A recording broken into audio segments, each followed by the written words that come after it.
ஈன்று புறந்தருதல் எந்தலை கடனே, சான்றோர் ஆக்குதல் தந்தைக்கு கடனே.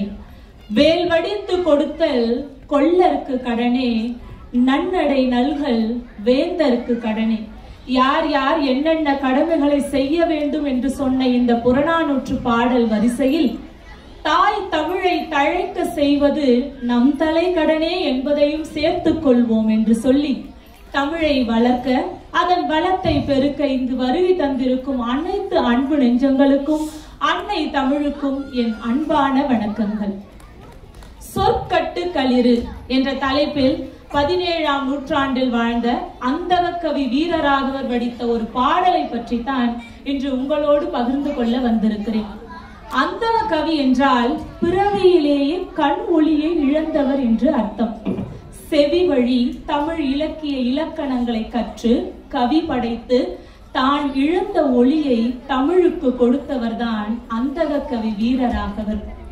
பூ, நீ, தீ என ஒரு எழுத்து சொல்லாகி பொருள் தருவது நம் தமிழில்தான் உண்டு. அதே போல ஒரு சொல் பல பொருள் தருவதும் பல சொற்கள் ஒரு பொருள் தருவதும் நம் தமிழின் சிறப்பு. அப்படிப்பட்ட தமிழின் சிறப்பை வெளிப்படுத்தும் பாடல்தான் இந்த பாடல். பாடலை சொல்வதற்கு முன்பு அதன் அர்த்தத்தை முதலில் சொல்லிவிடுகிறேன். அன்றைய காலகட்டத்தில் வள்ளலையோ மன்னரையோ புகழ்ந்து பாடி பரிசு பெற்று அதன் மூலம் வாழ்ந்து வந்தவர்கள்தான் பாணன், பாணி.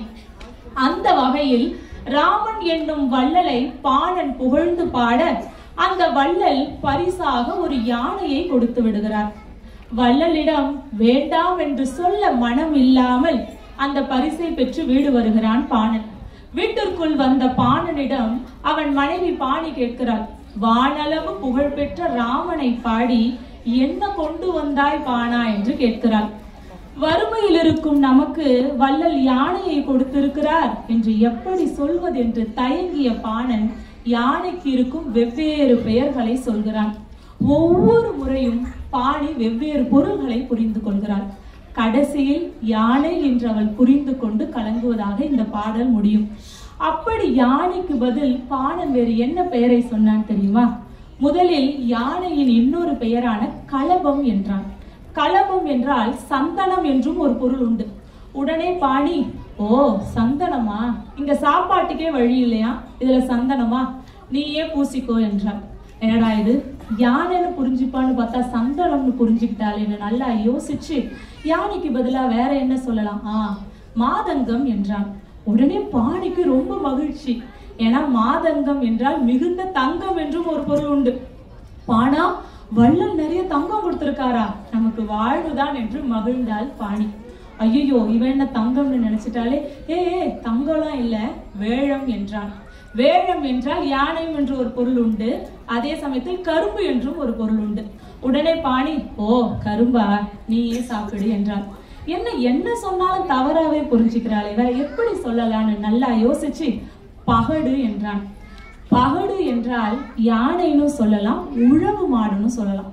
இப்ப நீங்க சொல்லுங்க, பாணி யானைன்னு நினைச்சிருப்பாளா இல்ல உழவு மாடுன்னு நினைச்சிருப்பாளா? இன்னும் சத்தமா?